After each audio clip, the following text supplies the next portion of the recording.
What's up, you guys, and welcome to a brand new episode of the Ask Alex Show. Man, it has been a while since I've done this show. I am so sorry for the delay, guys. Just life's just been not really hectic, just finding some form of consistency. But I'm so glad to be joined by my co-host, Mr. Jeremy Branch. Not from Movies Are Terrible, but what was from the pop culture Nullicist. Did I say that right? Nihilist. Yeah, man. Nihilist. How are you doing today, man? I'm good. I'm good. It's good to talk to you. It's been a while. Yeah. We've got so many things that we could dive into today. I just got a little peek at the questions, so I'm excited to talk about, a lot of stuff, but in particular, what's going on with Comic-Con. So glad to be here. Yeah, man. And Ian couldn't be with us today, but we'll try to get him back on the next episode of Ask Alex. And if this is your very first time ever watching this show, go ahead and hit that subscribe button and then hit that bell right next to it, that we get all the notifications every time we're releasing a video here on my YouTube channel. And guys, do me a huge favor.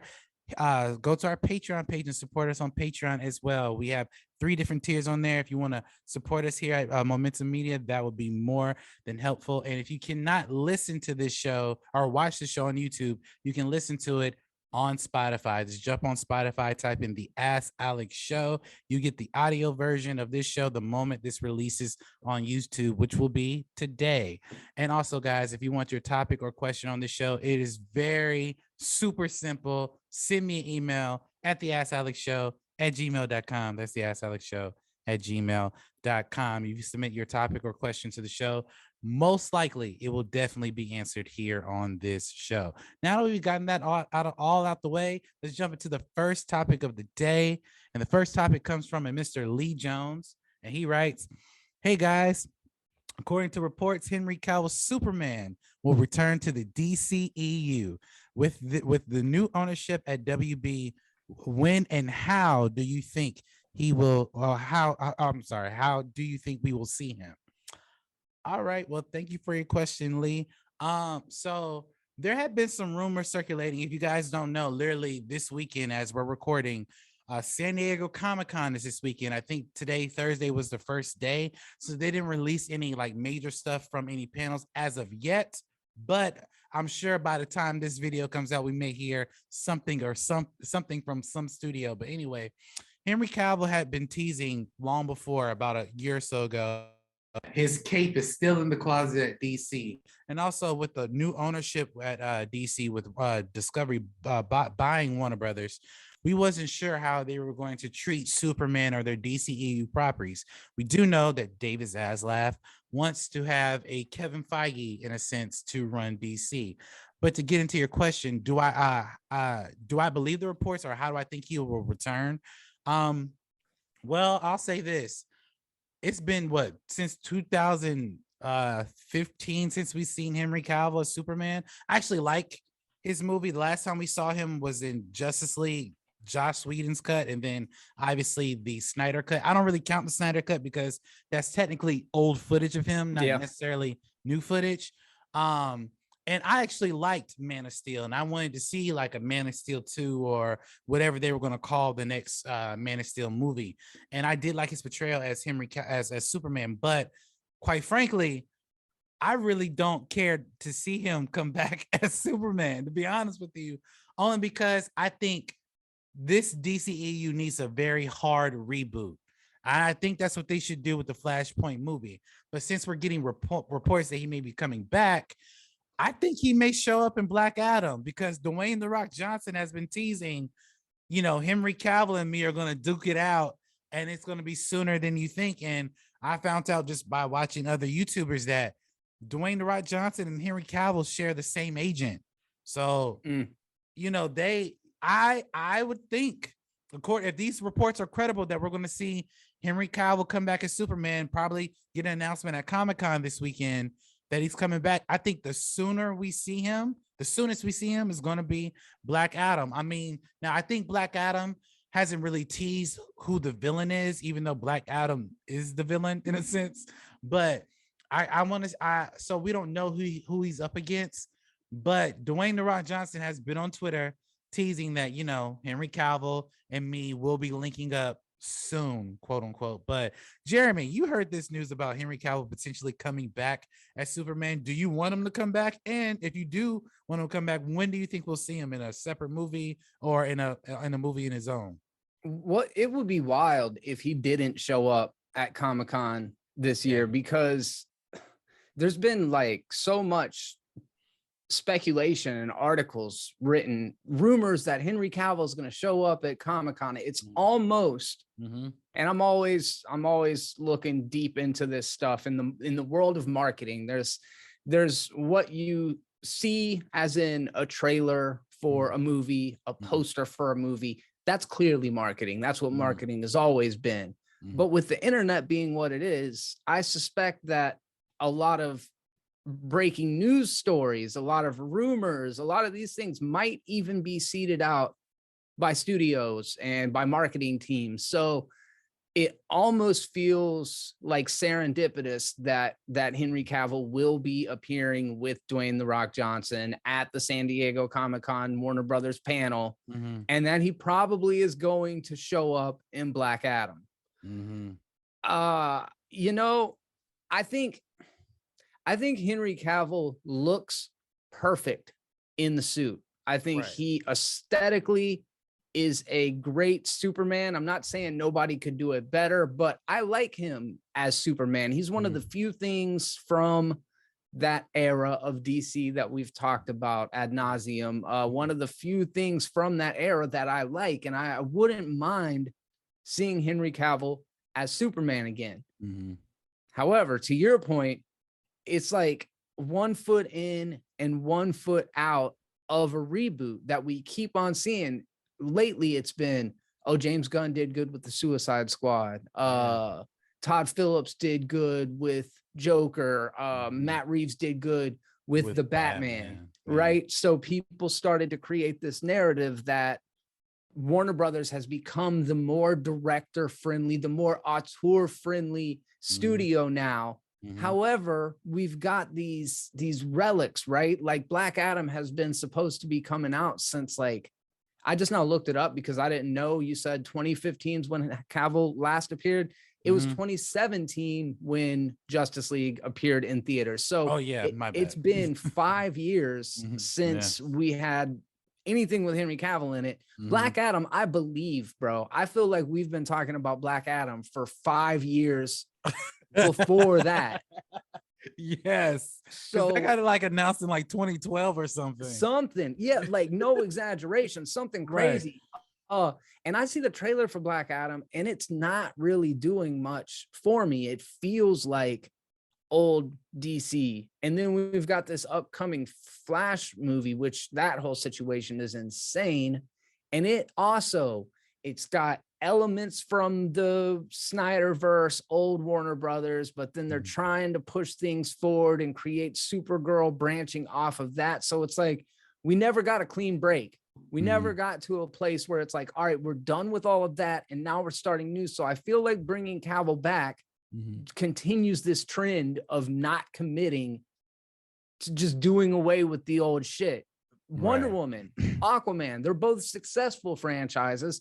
They're going to keep moving forward and they've got DNA from the old regime as well. So I don't know, man. I think Henry Cavill's good as Superman.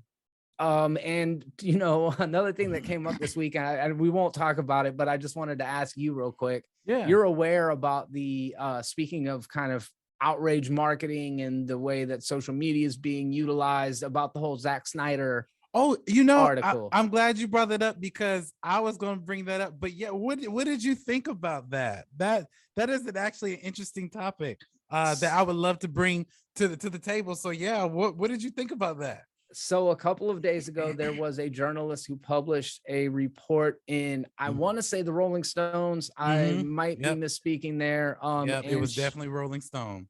She wrote a big expose about the Snyderverse, the Snyder cut, and the way that Zack Snyder was potentially weaponizing his fans against Jeff Johns and Inahara. What's his name? Ray Fisher. Okay, so there were a studio executive and Jeff Johns, who was running the creative side of DC at the time. Yeah. And supposedly Zack Snyder not only weaponized his fans against the studio execs, and that's when all of these allegations started rolling out about sexual infidelity with marriages. And then Ray Fisher comes out and says basically that he was treated like crap by these same two guys on the set of Justice League. So now at this point, the water has gotten really murky. It's like, how much of this stuff is true between the conflict that both Zack Snyder, Ray Fisher, apparently Gal Gadot, and others were having on the set with these people, and how much of it is fueled by the Restore the Snyder Cut fans and online bots. It's crazy, bro. It's crazy. So to me, I feel like anybody who has a large and substantial fan base, there's always the possibility that they could turn that fan base against you. Me, a studio, anybody they want to weaponize their audience against. In my experience, most people don't want to call out the wolves because then they don't want to share in the responsibility of what that could lead to, right? Like, say I had 100,000 subscribers on YouTube and me and you had an argument, and then I went to my 100,000 followers and was like, me and Alex were talking off air the other day, and he told me about these problems he was having in his relationship, or me and him were arguing about money, and he said this and he said that. And then all of a sudden my audience starts attacking you. That's like, you're partially responsible for that. Yeah. So in my experience, most people would want to take the high road, but I understand the impulse to be like, all right, you motherfuckers didn't give me the movie that I wanted. You didn't give me creative control. The public has spoken. They want this thing to happen, and y'all won't take your names off of it. Well, then, hey, it's on you, whatever happens next. And I feel like that's what we got, was not Zack Snyder. I don't think he necessarily made stuff up. I think he just let the cat out of the bag to his fans, knowing that they would do the rest of it. What do you think? You know, okay, so I want to point out, I agree with about 90% of what Jeremy just said, that in terms of the responsibility aspect of, you know, if you are a person of position, I mean, we've seen this even in politics, where you have a very influential voice and you use that fan base to, I guess, achieve whatever narrative that you're trying to portray. That can be very problematic. But I want to point out, I did, like Jeremy, I read the article, and according to the article, there was about 13% of bots that were, I guess, feeling the Snyder Cut hate and all this other stuff. So majority of what the writer was insinuating was, it wasn't that many bots in comparison to actual real people insinuating all the things that had happened. Now, to give more context, I met Ray Fisher last year at Comic-Con, at MegaCon. And he said at MegaCon, when he was asked about the Snyder Cut and all this other stuff, he didn't go into detail, but he basically said that there were reporters who were trying to goat him into adding more fuel to the fire, but all he wanted to do was tell the truth. Now, that's what he said at MegaCon, which is definitely on tape somewhere. So somebody, please go research that. He said that when he was here in Orlando. Now, my whole take on it basically is, on one hand, I can kind of understand where Zack Snyder is coming from, only because Warner Brothers at that time, not now, at that time, they fucked him. They royally screwed him. Yeah. And when you're developing a passion project with these amazing heroes, and Warner Brothers just, you know, they come and do what they did, not just to him, but the people who were involved in that, you know. And then also, I believe one of his daughters had passed away during that time. So there were a lot of things that Zack Snyder was dealing with that Warner Brothers, I feel at that time, was not being attentive or just empathetic about the situation. Yeah. But I understand from Warner Brothers standpoint, they're a business, so they have to put out a product. And I think Justice League was a failure because the Justice League was supposed to be $1 billion movie. It was supposed to be bigger than, like, it was supposed to be more more money than Iron Man, which Yeah. it didn't, you know. And Yes. that's a testament to leadership. But on the other side, to what Jeremy's saying, to weaponize your fan base in order to attack a studio or groups of people or whatever, that is very problematic. Now I understand that Warner Brothers, you know, they're the ones with the big guns and they started this fight, I believe. Yes. But at the same time, I think as a director and even as a human being, there's a certain decorum that you have to have. Like, okay, clearly, you know, Zack Snyder right now is doing great things at Netflix for his fans. I don't really like all the stuff he's done at Netflix, but his fans love it. So clearly he's found another home. But and they and in the article it also you know, established that, you know, we really didn't need a Snyder cut, but the fans were demanding. And when we got the Snyder cut, don't get me wrong, don't get twisted, it was good, but I don't believe that Snyder cut, I don't believe that was the Snyder cut that we all have been really waiting for. Yes, we got more explanation and more character development from those characters, but was that really enough? I mean, did we really need to make that much noise to get what we got for that, and to get it on HBO Max? And, you know, and like, it's not, and again, I'm not saying that Snyder Cut is trash. I'm not. But as a director and as a creator, I want my vision to be plain, but I mean, to be made. But I don't know, from the human side of me, I can't weaponize all 3,000 of my subscribers to attack a studio because I feel some way about how they hurt me, you know? So well, and to your point, I think that's a great point. If it were Zack Snyder pointing his finger at Warner Brothers and saying that studio did A, B, C, and D, I agree with you 1,000%. They have all the resources. The corporation will remain standing, but when you start attacking, I don't know why I keep thinking Kevin Fukunaga. It's whatever. Oh, Kevin Sujihara, yeah. It came out that he was having infidelities and stuff, and it's like, yes, he works for a corporation, but he is also a human being. So like, just because he's powerful, just because he's wealthy, if you're, you know, causing strife in his actual home, it doesn't matter if you're in an ivory tower or if you're in a shack, like it's still your whole life, your whole livelihood. So that to me, like, if he were just attacking the studios, I say, you know, go for it's it. all it's all fair in that situation. But yeah, I just thought it was really interesting, man. And I do think what you said about politics is completely true. This is just one example of something that is widespread and is happening all the time now, you know?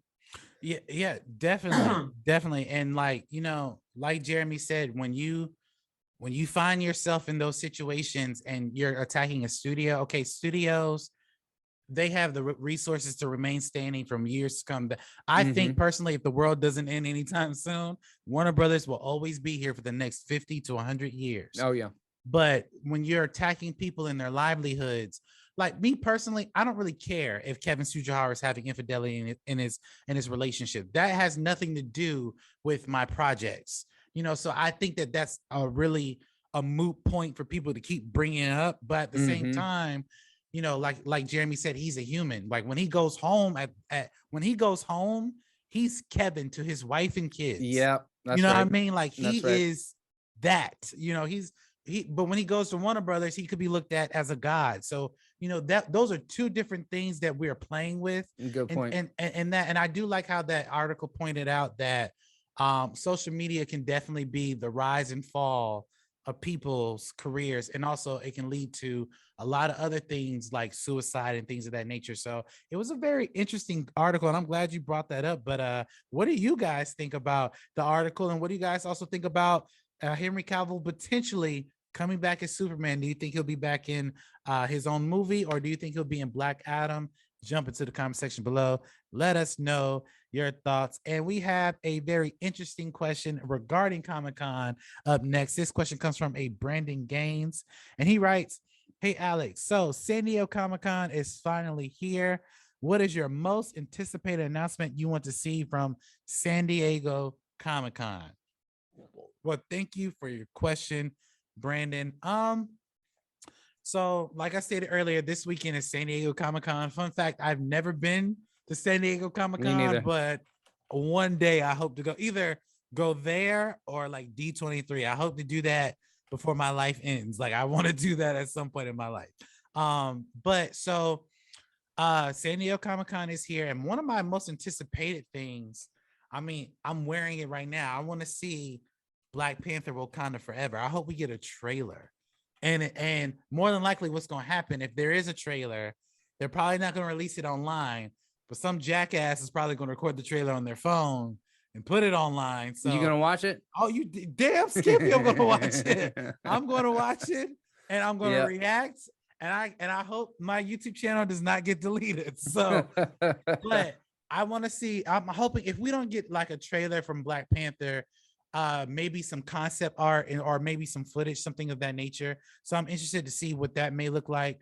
I'm also interested to see from DC what they're going to do with Aquaman. I'm also interested to see what they're going to do with Black Adam, maybe get a more extensive trailer, because that first trailer just seemed more like, I mean, it is a teaser, but it was really a teaser because we don't know who Black Adam is fighting. So I want to see what he's doing. And also we got an announcement today that they're putting Deadpool 1 and 2 and Logan on Disney Plus. I think we may get something about Deadpool 3. I mean, and Deadpool was one of my favorite X-Men movies because it just went balls to the walls on everything. So I want to see Deadpool 3, Wakandan Forever, and there was another one I think from Marvel. Not the Marvels, but Ant-Man Quantumania. I want to see how Kang plays into this. Now, I'm hearing rumors that people are saying, oh, they might announce Avengers 5. I don't know about that. I think they'll say that for D23. So I'm curious to see what they're going to do with that. And also, I'm hearing that they may show some concept art for the Batman 2. So I am interested to see that if they do release that. So Jeremy, there's a lot of things coming out of Comic-Con. Is there something in particular that you are excited for? First, to your point about not going to Comic-Con, I've never been. I've got two friends there right now. Shout out to Julio and to Ray, who are both there working this weekend. Okay. So they're not gonna, like when I talked to Julio on the radio last week, he was just kind of like, I don't know if I'm gonna be able to see a lot. I'm gonna be at a booth set up the whole time. I don't think I'd want to go. At this point, it's too big for me. And I would go to San Diego and walk around downtown. I think there's probably a lot of cool events and you could meet great people that are all super into the stuff, but waiting for, untold amount of hours to get into Hall H for a panel, it would be cool, but I don't know what I would commit to. It's like, because if you're sticking for one, that means you got to miss all the other stuff. Others, yeah. So if I had to pick, and then they were like, Jeremy, you can go to one event at this convention. What's it going to be so that you can see what this project's all about? I would be very interested to check out some of the fantasy projects coming out.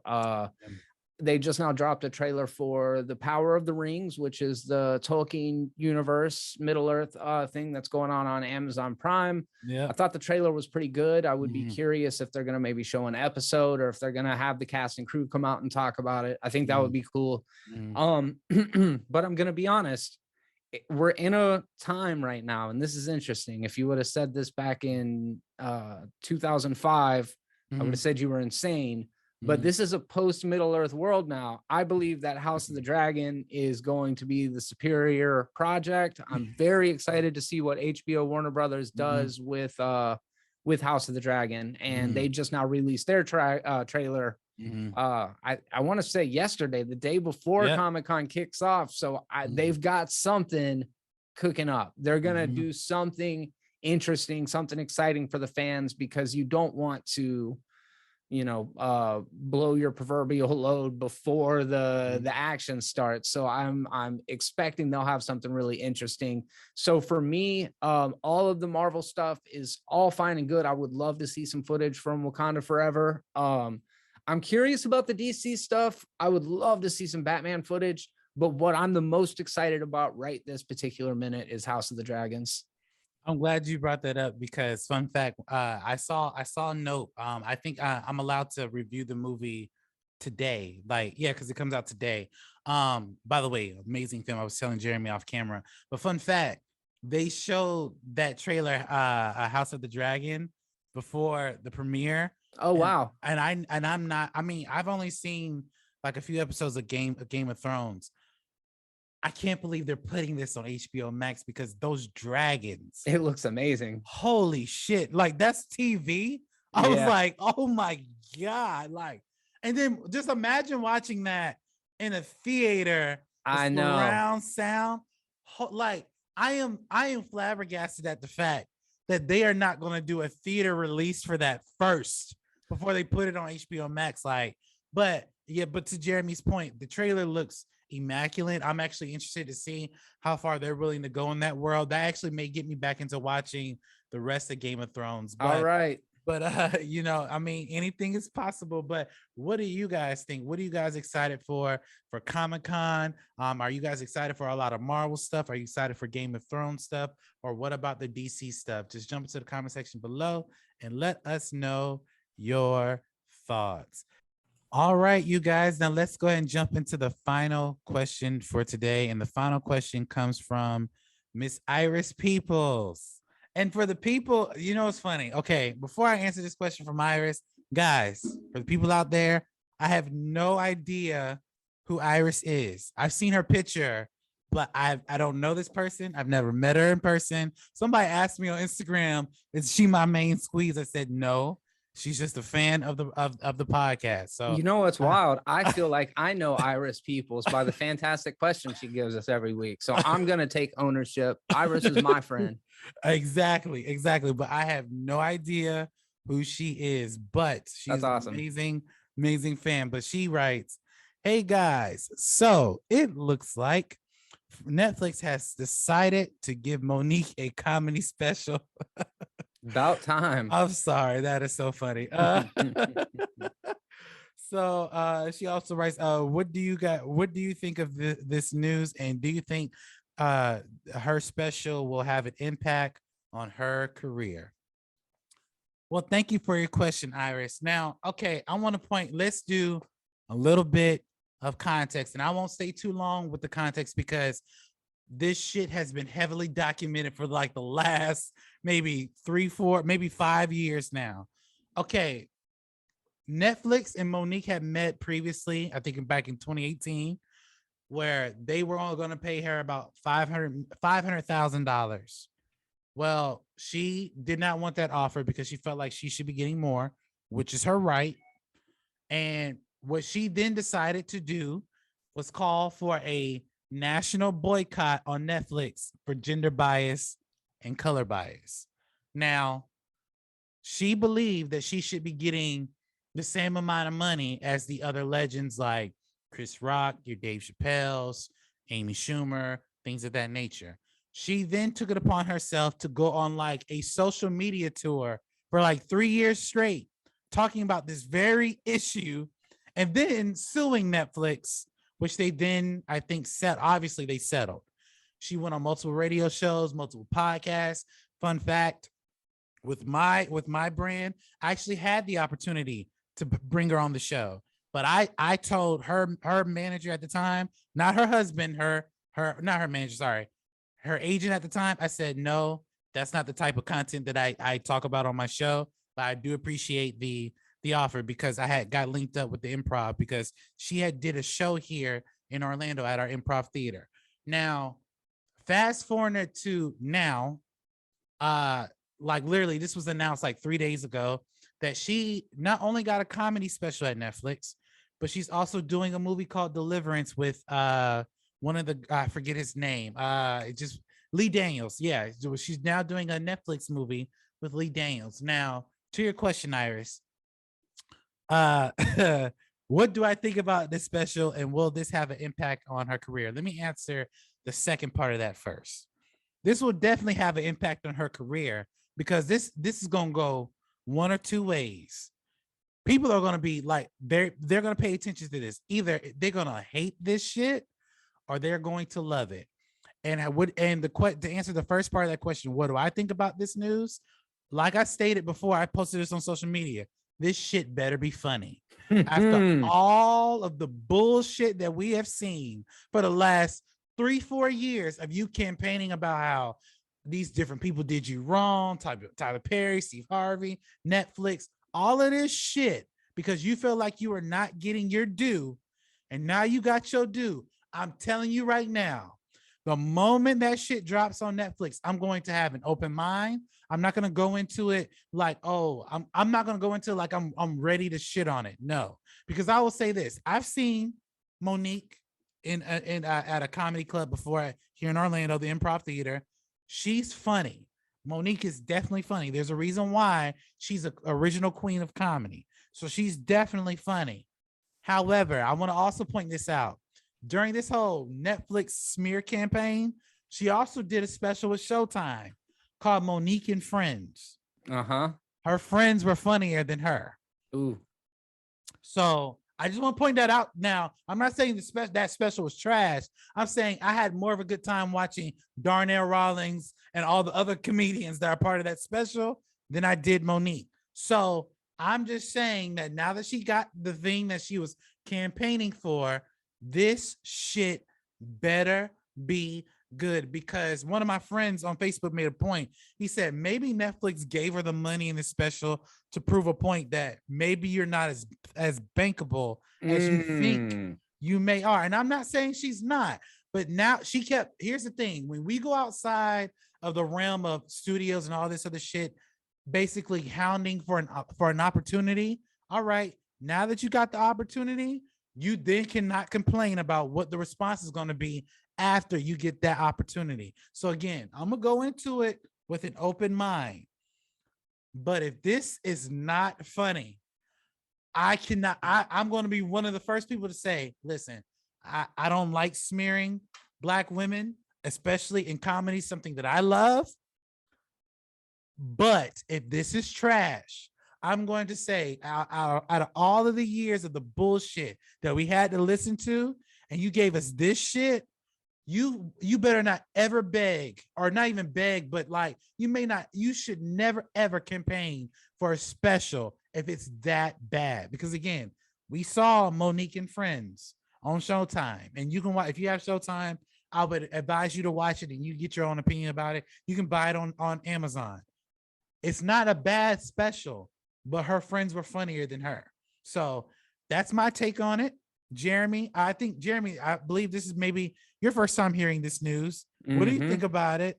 And do you think this will shape her career one way or the other? Couple things.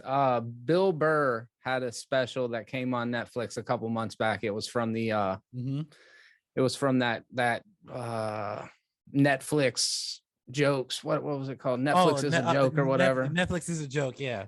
And it was called Bill Burr and Friends Who Kill. And damn, it was a bad bunch of stand-up bits. Like talented comedians. Bill Burr is one of the greatest alive, and just not his A material. Stand-up's hard, dude. Stand-up's hard. And there is going to be so much scrutiny on Monique. Oh, yeah. Like what you said, it doesn't have to be funny. It's got to murder. It's going to have to be so much funnier than what you would expect from any comedian for a couple reasons. For one thing, she's a woman, and just, it is what it is. People are going to be more critical of her because she's a woman. There's a huge thing in stand-up. Pretty much misogyny exists in every industry, but there are so many people that will just straight up say, I don't think women are funny. Like, I have heard so many people just straight up come out and say that. I disagree. I think there's some fantastic women comedians, and then there's Hannah Gadsby. So it goes both ways, you know. Yeah, that's very true. It's so funny, dude, that she's coming out with a movie called The Deliverance. Last time I heard of a Georgia-based project with the word deliverance in it, it involved hillbillies gang raping country boys. That was that Burt Reynolds movie from the 1970s called Deliverance. This isn't a remake of that. I had to look into it, and it's actually got a fantastic cast. Omar Epps is going to be in it. Ingenue. What's her name? But yeah, great cast. There's going to be a lot of really talented people in this project. I'm kind of ashamed that I don't know Monique as a comedian or as an actress. When I look at the names of her projects, I'm familiar. And when you said she's an original queen of comedy, I remember that special. I remember that lineup, but I'm not super familiar with her, so I can't really weigh in other than to say I completely agree with what you said. It has to be funny. There are going to be so many eyes on this now because she essentially targeted and look, I'm sure that the industry is tough to crack. Definitely. As a woman of color, as a woman in general, like she deserves her flowers for getting the kind of notoriety and the fan base that she's got to this point. But you can't really, maybe you can. It's hard for me to parse that it's a racially biased thing when their biggest earner is a Black comedian. You know what I mean? It's hard for me to say that they have racist issues because Dave Chappelle was the person that she was saying that basically she deserved as much money as Dave Chappelle to do a special, which is crazy because Dave Chappelle is in a class. Dave Chappelle is like right there with Joe Rogan and who, like there's nobody else in that category. Difference is Dave Chappelle is actually funny. I don't know why Joe Rogan's as popular as he is, but just stick to commentating Joe Rogan for real, dude. Yes. Yeah. So I don't know. It's interesting. I'm definitely going to watch it, and I probably wouldn't have watched it before. I don't want to fuel any sort of speculation because I don't know anything, but I would not be surprised to find out that these are conditions of the settlement itself, that when she won the court case, she won a special for an undisclosed amount of money. So this is almost like a consolation prize, and yeah, it better be funny. I wonder if there's going to be some good Netflix jokes in it. I listen, I hope so. I mean, and listen, like to Jeremy's point, like he said, you know, for a woman or for any woman, a woman of color, woman of non-color, whatever, it is very hard to get in any genre, corporate entertainment. It is very hard. So as a man, I understand that almost every industry is a male-dominated industry. And let me point out, Monique is a legend. She is hella funny. I've seen her in person. I have seen her in movies. She did a show back when I was growing up called The Parkers. One of the most funniest shows that was on UPN. Loved the show, and then it turned into the CW. I loved what she has done over the years. I loved her in whatever movies that I did see her in. So I don't want to paint the picture that Monique is not funny, but when you start saying things like you deserve the same amount of money or a similar amount of money as Dave Chappelle and these other comedians, I can't remember the last time Dave Chappelle has done an improv club. And that's not shitting on Monique, but Monique, if you Google Monique and look at her lineup of shows, most of her shows are at improv clubs. That doesn't mean that she's a bad comedian, because other comedians, like for instance Ricky Smiley, D. Ray Davis, even Nick Cannon, and the people that wilding out, they do improv clubs too. DC on Fly was just at the improv club. So they do improv clubs. Dave Chappelle does arenas. Yeah. He does Madison Square Garden. Like if he were to come to Orlando, he would have to do it at the Amway Center where they play, where the Orlando Magic games play. That's like a 10,000 seater event. I'm not saying this to shit on Monique, but I find it hard to believe if she were to come to Orlando and get the Amway, because she sell all 10,000 seats.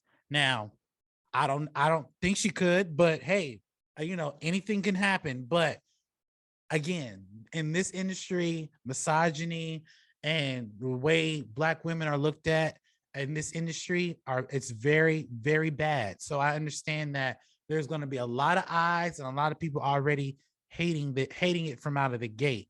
However, I will say this: Monique turned this target on herself. So when you start when you get online and you start saying stuff like I'm the most decorated comedian on the planet, and those are your words. Those are your words. Okay. Well, now that you're given the opportunity to show it, I hope that what you're saying is very true. That's all I'm saying. That's like me getting on YouTube saying I'm better than John Campia, I'm better than Collider, I'm better than everybody that's commentating on YouTube. That's like me saying all of that shit, but my views and subscribers in comparison to them is very minuscule than what they have. So that's a very arrogant thing for me to say. So again, I wish her nothing but the best. When it comes out, I believe next year, I am going to watch it and give a very honest and open opinion about it. And let me reiterate, Monique is hella funny, but this special better be good. That's all I'm going to say in regards to that. But what do you guys think? Do you guys think that this special is everything that she deserves? Are you guys looking forward to it? And what do you think is going to come out of it? Jump into the comment section below.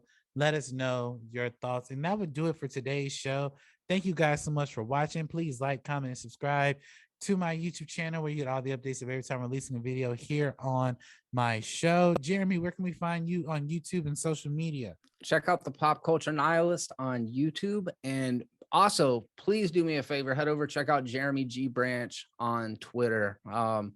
Trying to grow the audience over there. Been a lot more active on the Twitter sphere. So head over there and say what's up. I'll be glad to follow you back and all that kind of stuff. And Alex, thank you for having me, man. It was fun. Oh, anytime, man. And thank you for doing the show, man. I love doing this thing with you guys. But yeah, and you know where to find us here, guys, at Momentum Media. Again, please subscribe and keep sending us questions because we'll definitely answer them. And stay tuned for more content on the way here on my YouTube channel. Thank you guys so much for watching and have a blessed day.